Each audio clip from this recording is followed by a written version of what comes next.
네, 안녕하세요. 디자이너 장수연입니다. 저번 시간에는 제가 퇴사와 관련된 이야기로 나만의 콜라주를 만드시라고 이야기를 드렸는데요. 오늘의 주제는 바로 이겁니다. 훔쳐라, 아티스트처럼. 여러분 혹시 공부 잘하는 친구들의 특징이 뭔지 아시나요? 공부 잘하는 친구들의 특징. 재수없어요? 아, 그렇지 않은데. 공부 잘하는 친구의 특징은 바로 이겁니다. 굉장히 잘 베낍니다. 어떤 것을 보더라도 자기 것으로 흡수시키는 능력이 굉장히 뛰어나요. 그래서 제가 오늘 드리고 싶은 말이 바로 이겁니다. 바로 훔치라는 말을 드리고 싶어요. 아티스트는 어떤 사람일까요? 예술 활동을 하는 사람입니다. 뭐 예술 작품을 만들고 표현을 하는 사람입니다. 그 중에 하나로 디자인 영역이 있어요. 디자이너도 똑같이 그렇게 뭔가 창의적인 활동을 하고 창작 활동을 합니다. 근데 조금 차이가 있습니다. 아티스트와 디자이너의 차이는 바로 이 지점입니다. 상업적이냐 상업적이지 못하느냐의 차이입니다. 아티스트가 만든 작품 같은 경우에는 굳이 뭔가 구매 욕구가 불러일으켜지지 않아도 괜찮아요. 하지만 디자인을 해서 뭔가 만들었으면은 그걸 사고 싶게끔 만드는 것이 바로 디자이너의 역할입니다. 그럼 디자이너는 이렇습니다. 창의적인 활동을 하면서 사람들이 구매하고 싶은 물건을 만들거나 아니면은 뭔가 마케팅 활동을 하면서 그 이미지가 좀 더 좋아 보이게 만드는 역할을 합니다. 어쩌면 기획을 하는 사람이나 마케팅을 하는 사람도 마찬가지일 수 있습니다. 그 모두도 아티스트의 일부일 수 있어요. 왜냐면 똑같이 창의적인 작업을 해야 하기 때문이죠. 그래서 오늘 제가 말씀드릴 거는 여러분이 어떻게 잘 훔칠 수 있는지에 대한 이야기를 좀 드려볼까 합니다. 여러분 훔치고 버리고 사랑하십시오. 그래서 그 첫 번째 이야기로 제가 하나 드리려는 이야기가 있는데, 디자이너로서 첫 직장에 입사를 하게 됐습니다. 그때 저희 사수가 이런 과제를 내줬어요. 야, 한국에서 제일 잘 나가는 포털 사이트 하나 베껴와. 한국에서 제일 잘 나가는 포털 사이트가 뭐죠? 네, 맞아요. 네이버예요. 네이버를 베끼는 게 저희 첫 과제였어요. 근데 사실 디자이너라고 하면 좀 일도 뭔가 그런 디자이너 같은 일을 하고 막 화려한 것도 만들어 사람들한테 보여주고 싶고 나 디자이너야 이러면서 막 뭔가를 보여주고 싶은 거예요. 근데 갑자기 선배가 익히기도 바쁜 저한테 네이버를 베끼라고 하는 거예요. 심지어 주말에. 아니 주말에 난 쉬어야 되는데 지금 신입이라 너무 긴장이 돼가지고 일하는 것도 힘든데. 그래서 저는 어쩔 수 없이 선배의 과제를 알겠다 해오겠다 하고서 열심히 과제를 합니다. 이게 2010년도의 네이버의 모습이에요. 되게 요즘은 조금 더 세련되게 바뀌고 요즘에는 이미지가 많았지만 그 당시에는 그렇게 이미지도 많지도 않았어요. 근데 이걸 하는데 저는 한두 시간만 하면 되겠지 하고서 밤 늦게 작업을 시작을 합니다. 근데 이게 웬일인가요? 한두 시간만 걸리는 게 아니고 한 5시간, 6시간이 걸리는 거여서 망했다. 나는 이거 다 하지 못하겠다 하고서 엄청 빨리 베끼는 작업에 들어갔습니다. 그리고 월요일이 딱 왔어요. 월요일에 이 과제를 들고 선배한테 딱 갔어요. 그랬더니 선배한테 딱 보여줬어요. 나 이제 잘했죠? 이거 어때요? 똑같죠? 그랬더니 선배가 갑자기 표정이 싹 굳는 거예요. 그래서 좀 긴장을 한 거죠. 내가 뭐 잘못했나? 이렇게 생각을 하게 된 거예요. 근데 제가 잘못한 부분이 생각보다 많더라고요. 뭐 글자의 그런 자간이나 행간 이런 것도 다 달랐고, 아니면 뭐 이미지를 넣었는데 이미지 저 박스에 테두리가 있잖아요. 테두리 라인의 색깔도 달랐던 거예요. 근데 어느 누가 그렇게 꼼꼼히 보나요? 사실 형태만 비슷하면 비슷한 게 아닌가 이렇게 생각을 했어요. 결과적으로 선배가 저한테 내준 과제 의미는 바로 이거였습니다. 관찰하라고 과제를 내준 거였어요. 근데 저는 그 의도를 파악하지 못하고 제 멋대로 만들어 놓은 거죠. 유사하게 만들어 놨던 거예요. 제가 그렇게 작업을 하다 보니까 뭘 보더라도 관찰을 해야 되는구나 라는 걸 알게 됐어요. 그래서 만약에 좋은 디자인이 있다면 똑같이 한번 베껴봤습니다. 베껴보다 보니까 이 디자인을 한 사람이 왜 이렇게 만들었는지에 대한 의도를 파악하기 시작했고요. 그리고 이 색깔은 왜 여기에 이 색깔이 들어갔고 왜 이 위치에 메뉴가 들어갔고 이런 걸 알게 됐어요. 어떻게 보면 이 세상에 좋은 것들은 너무 많아요. 근데 그거를 우리가 똑같이 따라할 수 있나요? 사실 완벽하게 딱 똑같이는 따라할 수가 없어요. 그러니까 그 사람이 왜 그걸 그렇게 만들었는지에 대한 의도라도 배우려고 노력을 해야 한다는 거죠. 그리고 그 다음에 선배가 과제를 하나 더 내줬어요. 과제를 이야기하기 전에 제가 이미지를 하나 보여드릴게요. 이게 뭘로 보이시나요? 되게 유명한 형태죠. 어떤 걸로 보이세요? 아, 모자라고 얘기해 주시는데 사실 그게 아니라는 거 모두 알고 계시죠? 네, 어린 왕자에 나왔던 그 코끼리를 먹은 보아뱀입니다.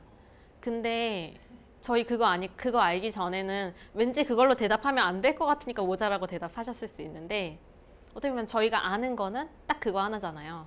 아, 보아뱀이 코끼리를 먹었구나. 이 사실 하나만을 압니다. 근데 정말 이 안에 코끼리가 들어있을까요? 아닐 수도 있다는 거죠.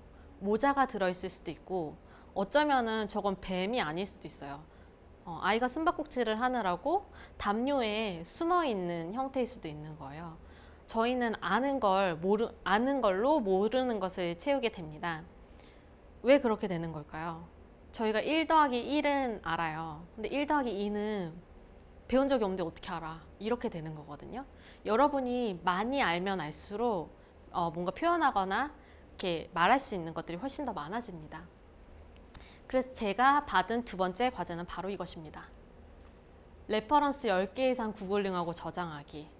되게 쉬워 보이죠? 또 10개밖에 안 되잖아요. 하루에 10개씩만 서칭을 하면 되는 거예요. 그래서 또 쉽겠지라고 생각을 하고 열심히 서칭을 하고 저장을 했어요. 근데 입사 초반에는 잘 몰랐어요. 디자인이 뭔지, 어떤 디자인이 좋은 디자인인지 잘 몰랐단 말이에요. 그냥 마구잡이로 막 저장을 했어요. 엄청 저장 이렇게 하다 보니까 몇 개월이 흘렀어요. 제가 몇 개월이 흘러서 딱 레퍼런스들을 보니까 이렇게 허접한 걸 내가 왜 저장을 해뒀지? 라는 생각이 드는 거예요. 보는 눈이 생기게 된 거죠. 많이 보면 그만큼 보는 눈도 높아진다는 걸 알게 됐습니다. 그리고 또 이렇게 꾸준히 저장을 해야 하는 이유가 있는데요. 여러분 그냥 구글링 하는 거 굉장히 쉽잖아요. 10개 보는 거 굉장히 어렵지 않거든요. 근데 왜 저장을 해야 할까요? 바로 이 이유 때문입니다. 제가 2010년도에 저장했던 CJ의 홈페이지입니다. 그리고 2018년도, 그러니까 얼마 전까지 지금도 현재 이 모습으로 있어요. 굉장히 디자인이 다르죠. 2010년도에는 뭔가 메뉴가 막 달려있고 이미지도 조그맣고 뭔가 내용도 엄청 많아 보여요. 근데 2018년의 디자인 같은 경우에는 뭔가 굉장히 깔끔해지고 이미지가 크게 들어가 있죠. 그리고 반응형으로 이미지를 넘기면은 이미지가 이렇게 스크롤 되는 게 직접 보일 정도로 그런 디자인이 되어 있어요. 이 차이는 무엇이냐면은 바로 이거예요. 2010년도에는 저희가 사용했던 건 웹뿐이었어요. 2009년도, 2010년도에 처음으로 스마트폰이 나왔거든요. 그때는 사실 모바일용 페이지가 필요가 없었어요. 근데 요즘에는 모바일용 페이지가 필요한 거예요. 그렇기 때문에 2018년의 디자인 같은 경우에는 모바일에서도 잘 보일 수 있는 디자인으로 이렇게 변화하게 된 겁니다. 저장을 하게 되면 이런 변화하는 모습을 볼 수가 있는 거예요. 여러분이 그냥 구글링만 하고 거기서 그친다면 여러분은 그냥 스쳐 지나가는 그냥 차처럼 느껴지시겠지만 여러분이 저장을 해둔다면 여러분에게 피와 살이 될 거라는 그런 말씀을 드리고 싶어요. 그리고 이 저장을 함으로써 여러분의 눈이 점점 높아져서 여러분이 발휘할 수 있는 능력은 상상 이상일 거라고 저는 생각을 합니다.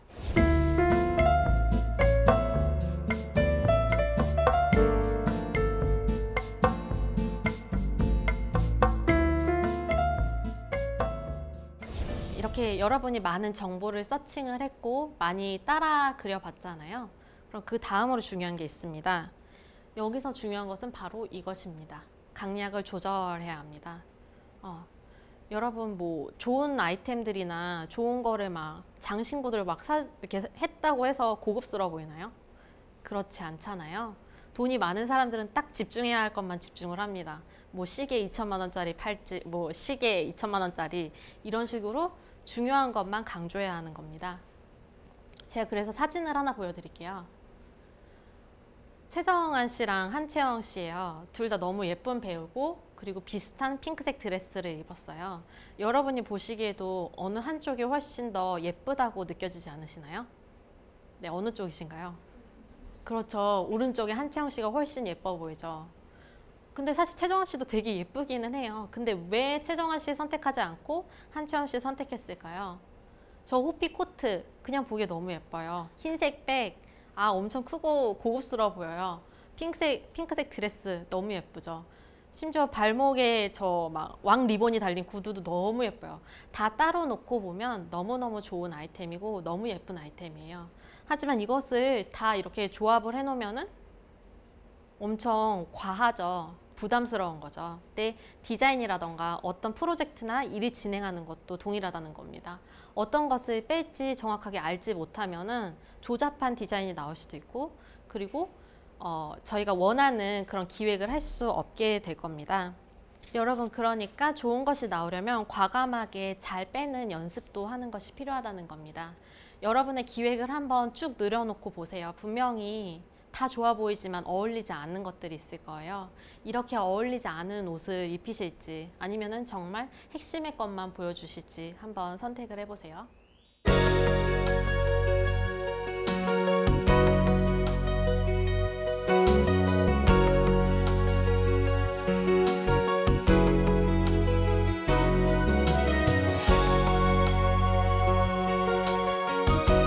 그리고 제가 그 다음으로 말씀드릴 것은 바로 이것입니다. 보여주십시오. 여러분 되게 서칭 많이 하고 뭐 이렇게 많이 만들어 보기도 하고 나 이제 빼는 것도 잘하게 됐어 라고 하면 그 다음은 뭘까요? 바로 보여주셔야 돼요. 여러분이 한 좋은 결과물들을 공유하지 않으면 아무도 모르게 될 거예요. 제가 생활의 달인을 하나 그 이미지를 한번 캡처해 봤는데요. 제가 찹쌀떡을 되게 좋아해가지고 찹쌀떡 장인의 그 모습을 캡처해 왔습니다. 근데 이분이 다 알려주세요. 어떤 재료가 들어가는지, 뭐 그리고 얼만큼 끓여야 되는지, 얼만큼 숙성을 시켜야 되는지, 어떻게 해야지 맛있는 그 팥소가 나오는지 다 알려주세요. 이거 저희가 다 안다고 해가지고 똑같이 만들 수 있을까요? 사실 그렇지 않다는 거죠.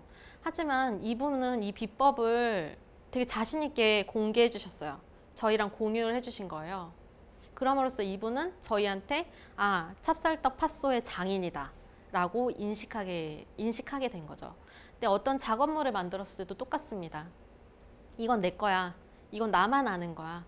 그러니까 너한테는 안 보여줄 거야 라고 생각을 하시면은 여러분의 작업이 누구한테 알려질 일도 없을 거고요.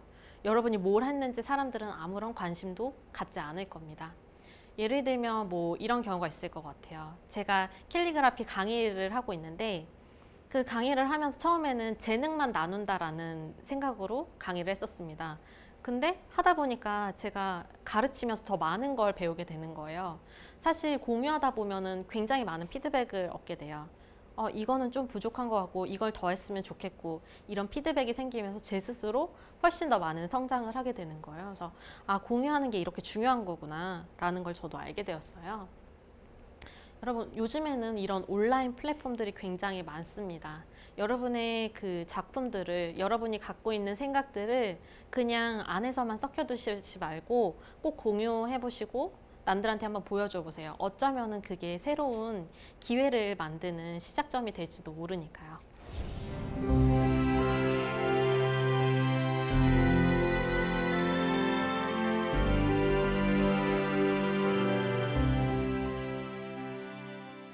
제가 말씀드리고 싶은 마지막은 바로 이겁니다. 사랑하라. 뭘 사랑해야 하죠? 남자친구를 사랑해야 할까요? 뭐 강아지를 사랑해야 될까요? 뭘 사랑해야 할까요? 본인의 일을 사랑하라는 말입니다. 저는 디자인이란 직업이 이런 것 같아요. 디자이너로서 일을 한다는 것 자체가 어떤 한 아이를 키우는 것과 똑같다고 생각이 듭니다. 아이가 잘 자라려면 어떻게 해야 될까요? 남편이 있어야 되겠죠. 일단 아이를 만들려면. 그렇죠. 그러면 남편과 만나서 아이가 생겼어요. 그럼 아이가 생겼을 때 뭘 하죠? 태교를 하죠. 이 아이가 어떤 음악을 들으면 좋겠다. 뭐 요즘에는 되게 파격적으로 뭐 힙합을 들려주시는 분도 많고 뭐 EDM을 들려주시는 분들도 많잖아요.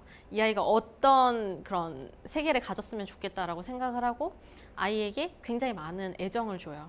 뭐 책도 읽어주고 좋은 것도 먹고 아, 너무 좋죠. 아이도 분명히 건강히 자라고 있을 거예요. 그러면은 그 아이가 오랜 시간 끝에, 그 오랜 노력 끝에 태어나게 됩니다.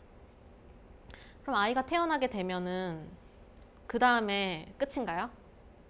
그렇지 않죠. 아이가 또 잘 자라려면은 계속 맛있는 것도 먹여야 되고 좋은 옷도 입혀야 되고 애들 유행에 뒤처지지 않게 좋은 거 빨리빨리 사줘야 돼요. 근데 그 역할을 하는 사람은 엄마 혼자일까요? 아빠 혼자일까요? 사실 그렇지 않다는 겁니다. 둘 다 필요한 거예요. 아이가 잘 자라기 위해서는 주변에 많은 환경들도 필요하겠지만 아빠와 엄마가 있어야 합니다. 근데 일을 하는 것도 똑같습니다. 일을 할 때 저와 함께 일하는 동료가 있을 수도 있고 아니면 클라이언트가 있을 수도 있잖아요. 그러면은 그 둘이 만나서 이 프로젝트, I라고 표현을 하면 프로젝트가 잘 되게끔 계속 이야기를 나눠야 됩니다. 어떻게 이끌어 나가면 좋을까? 어떤 걸 사람들이 좋아할까? 뭐 어떻게 작업을 해야지 사람들의 이목을 끌까? 이런 많은 것들을 고민을 하고 분명히 논의를 하게 될 겁니다. 그러면은 이 프로젝트가 오픈이 됐을 때 어떻게 하실 건가요? 또 아이를 그냥 방치해버리진 않잖아요. 프로젝트 오픈이 되는 것도 똑같습니다. 아이를 키우는 거랑 똑같아요. 오픈이 됐다고 끝나는 게 아닙니다. 여러분들이 계속 애정을 쏟아줘야 돼요. 이 프로젝트가 잘못되고 있진 않은지, 사람들의 반응은 어떤지 계속 지켜보고 사랑을 줘야 합니다. 근데 그거는 일하는 나 혼자만 하는 게 아니고 이런 함께 일하는 사람도 같이 해야 한다는 거예요. 만약에 아이에게 사랑을 둘 중에 한 명이 안 줘버려요. 그러면 어떻게 될까요? 아, 삐뚤어 나갈 수도 있고 아니면 뭔가 굶어 죽을 수도 있어. 왜냐면 밥 같은 거 챙겨주는 사람이 제대로 없으니까 뭘 먹고 싶어도 말도 못 할 거예요. 그럼 얼마나 소극적으로 자라겠어요. 프로젝트도 그것과 똑같다는 이야기를 드리고 싶어요. 프로젝트를 진행을 할 때도 똑같이 그렇게 뭔가 지속적으로 애정을 주지 않으면은 그 프로젝트에 대해서 사람들은 이렇게 이야기할 겁니다. 만약에 잘 됐을 경우에는 내가 방치했는데도 애가 너무 잘 자랐어. 아, 그러면 럭키한 거죠. 정말 행운인 거죠. 하지만 그렇지 않을 경우도 있다는 거예요. 그럼 어떻게 될까요? 아이가 뭔가 아까 말한 것처럼 비행 청소년이 될 수도 있고 삐뚤어 나갈 수 있는 거예요. 그리고 그럼 사람들이 뭐라고 할까요? 저 부모가 잘못 키웠네. 저 부모가 어떤 사람들이야? 라고 이야기할 거예요. 근데 프로젝트를 만드는 것도 똑같습니다. 여러분이 이 프로젝트를 정말 내 아이라고 생각을 하신다면은 끊임없이 지속적으로 사랑을 갖고 관심을 가져야지 어떤 사람이 봐도 아, 맞아. 그래도 만약에 잘 안 되더라도 엄청 노력했던 프로젝트였어. 라고 이야기를 들을 수 있을 겁니다. 만약에 이 함께 일하는 사람이랑 저랑 호흡이 맞지 않아서 중간에 프로젝트를 손을 놔서 뭐 아까 말한 대로 잘 되면 럭키지만 그렇지 않을 경우에는 이럴 수 있어요. 네 탓이야. 네가 잘못 키웠어. 네가 잘못 만들었어. 아니면은 뭐 이제 뭐 애는 나 낳았으니까 프로젝트는 오픈했으니까 나머지는 네가 알아서 해. 라고 하는 경우도 생길 수 있어요. 하지만 그렇게 되면 안 된다는 겁니다. 여러분, 프로젝트는 아이라고 했잖아요. 계속 사랑을 주셔야 돼요. 계속 지속적으로 만나야 해요. 클라이언트라던가 함께 일하는 동료를. 만약에 메신저라던가 이메일로만 소통하게 되면 어떻게 될까요? 그냥 이렇게 될 거예요. 이거 뭔가 말투가 좀 나한테 불만이 있나? 저희 가끔씩 카카오톡이나 이런 거 하다가 친구들이 웃음 표시 안 보내면은 뭐야, 나한테 화났어? 이렇게 생각을 하잖아요. 만나서 직접 의견을 듣지 않으면은 전혀 알 수가 없다는 거예요. 마찬가지로 프로젝트도 똑같이 그렇게 문제점은 뭐가 있는지 지속적으로 이걸 끌고 가려면은 우리가 어떻게 노력을 해야 하는지 계속 얘기를 해야 한다는 겁니다. 아무리 사소한 일이라도 쉬운 일은 하나도 없습니다. 여러분이 중요하게 생각을 하셔야 되는 거는 끊임없이 자기 일에 대한 애정을 가지시고 그것을 키워나가려는 노력을 하셔야 되는 겁니다. 많이 보셔야 하고 그리고 많이 공유해야 하고 많이 대화해야 합니다. 저희는 사람들 관계 속에 살아가고 있는 거잖아요. 그 관계 속에서 보면은 분명히 어떤 사람은 나보다 좀 더 나은 사람이 있을 거고 어떤 사람은 나보다 조금 부족한 사람이 있을 수 있습니다. 저희는 항상 그 나은 사람을 목표점으로 삼아서 그 사람이 하는 거는 어떤 것을 하고 있고 이 사람이 왜 잘 됐는지를 항상 생각을 해야 합니다. 그렇게 계속 공유하고 그리고 또 저희가 만든 것을 보여주고 그리고 저희가 하는 일을 사랑한다면 아마 여러분이 하는 그런 모든 창작 활동이라던가 아니면 일에 굉장한 큰 시너지가 날 거라고 저는 생각합니다. 여러분이 직접 아티스트가 된 것처럼 하루하루를 살아나가시고 또 발전하셨으면 좋겠습니다. 디자이너 장수연이었습니다. 감사합니다.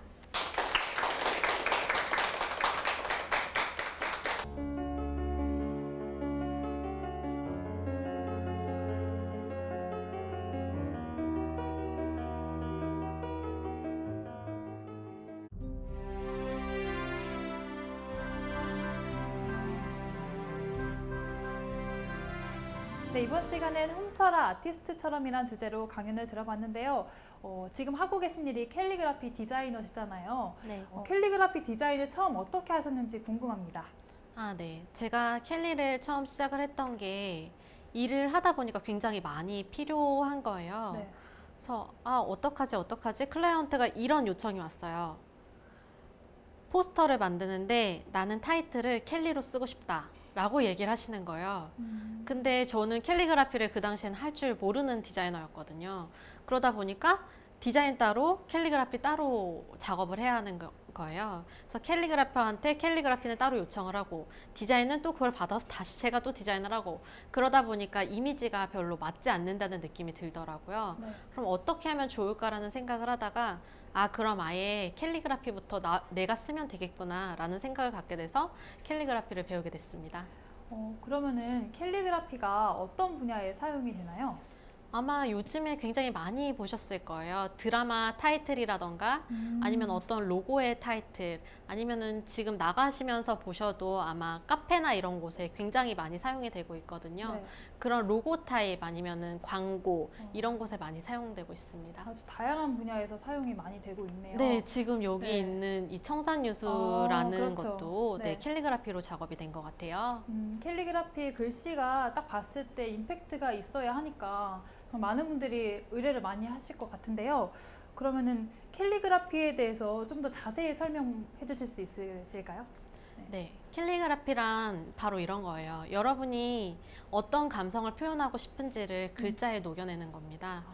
여러분이 표현하고 싶은 감정을 그리고 감성을 캘리그라피로 직접 써보시는 거예요. 뭔가 몽글몽글한 감정을 표현하고 싶을 때는 조금 동그랗게 그리고 뭔가 강한 느낌을 내고 싶을 때는 더 날카롭게 그렇게 감성을 표현할 수 있는 게 캘리그라피입니다. 네. 그냥 단지 예쁘기만 하다고 해서 그게 뭔가 좋은 캘리그라피다 나쁜 캘리그라피다 라고는 판단할 수 없고 좀 못 썼지만 이건 어떤 감성을 담고 있다라고 느껴지면은 그게 바로 네. 좋은 캘리그라피입니다. 그러면은 캘리그라피를 잘 쓰려면 어떻게 해야 돼요? 저도 네. 한번 써보고 싶어가지고 궁금해서요. 아까 말씀드렸던 것처럼 많이 서칭하셔야 되고 그리고 음. 많이 저장해 두시고 많이 보셔야 하고 많이 베껴봐야 해요. 그럼 어떻게 해야 되냐면은 원하시는 스타일이 있을 거예요. 뭐 난 귀여운 스타일이 쓰고 싶다 아니면 나는 강한 스타일이 쓰고 싶다. 그럼 그런 캘리그라피들을 한번 검색을 해보셔서 쭉 모아보세요. 그럼 일관성 있게 어떤 느낌의 캘리그라피를 내가 좋아하는구나가 보이시게 될 거고 그거를 꾸준히 연습을 하시면은 좋은 글씨를 쓰실 수 있습니다. 그럼 악필도 잘 쓸 수 있어요? 네, 그럼요. 정말 글자를 너무 못 쓰는 악필도 잘 쓸 수 있나요? 그럼요. 보통 이런 네. 질문을 저의 그 캘리 수업으로 오시는 분들이 많이 하는데요. 특히 남자분들이 굉장히 많이 하세요. 네. 악필도 잘 쓸 수 있냐? 나는 정말 악필이라서 아무리 연습을 해도 글씨가 예뻐지지 않는다. 네. 그러면 전 이렇게 대답을 합니다. 저희가 모두 생긴 게 다르잖아요. 그쵸. 그거와 네. 똑같이 글씨도 모두 생김이 다릅니다. 그냥 다를 뿐이지 그게 못 썼다 잘 썼다의 개념이 아닌 거예요. 그리고 못 썼다 하더라도 내가 어떤 감성을 표현하고 싶은지 표현할 수 있는 능력이 있다면 좋은 그런 캘리그라피를 만들 수 있는 사람이 될 것 같습니다. 자신만의 메리트를 나타낼 수 있는 좋은 방법인 것 같은데요. 네, 마지막으로 청산유수 공식 방명록입니다. 청춘들에게 남기고 싶으신 한 말씀 부탁드리겠습니다. 네, 아마 인생에는 수많은 길들이 있을 거예요. 근데 아마 청춘 시절에는, 청년 시절에는 그 길이 어떤 건지 분명히 잘 모를 겁니다. 저도 10년 전만 해도 제가 이 자리에서 이렇게 강연을 하고 있을 거라고 생각하지 못했고, 캘리그라피를 쓸 줄 아는, 기획을 할 줄 아는 디자이너가 될 거라고는 생각을 못했습니다. 하지만 여러분이 하루하루 살아가시면서 꼭 다른 내일을 만드시고, 그리고 계속 배우시고 노력하시다 보면은 여러분이 원하시는 바를 꼭 이루실 수 있을 거라고 믿습니다. 네, 말씀해주신 대로 끊임없는 노력과 그리고 혹시나 실패를 하더라도 거기에 두려움하지 말고 우리는 젊으니까요. 도전과 패기로 열정을 다해서 도전하시는 여러분이 되셨으면 좋겠습니다. 아직 포기하기는 이른 1월이죠. 올해 12월에 우리를 찾아올 아주 멋진 열매를 기대를 하면서 일상의 페이지를 차곡차곡 채워가시는 여러분이 되셨으면 좋겠습니다. 멈춰있던 마음과 생각이 흐르는 시간 청산유수, 오늘 강연은 여기까지입니다. 다음 시간에도 함께해 주세요. 프로젝트 오픈이 되는 것도 똑같습니다. 아이를 키우는 거랑 똑같아요. 오픈이 됐다고 끝나는 게 아닙니다. 여러분들이 계속 애정을 쏟아줘야 돼요. 여러분이 중요하게 생각을 하셔야 되는 거는 끊임없이 자기 일에 대한 애정을 가지시고 그것을 키워나가려는 노력을 하셔야 되는 겁니다. 많이 보셔야 하고, 그리고 많이 공유해야 하고, 많이 배워야 합니다. 그렇게 계속 공유하고, 그리고 또 저희가 만든 것을 보여주고, 그리고 저희가 하는 일을 사랑한다면 아마 여러분이 하는 그런 모든 창작 활동이라던가 아니면 일에 굉장한 큰 시너지가 날 거라고 저는 생각합니다.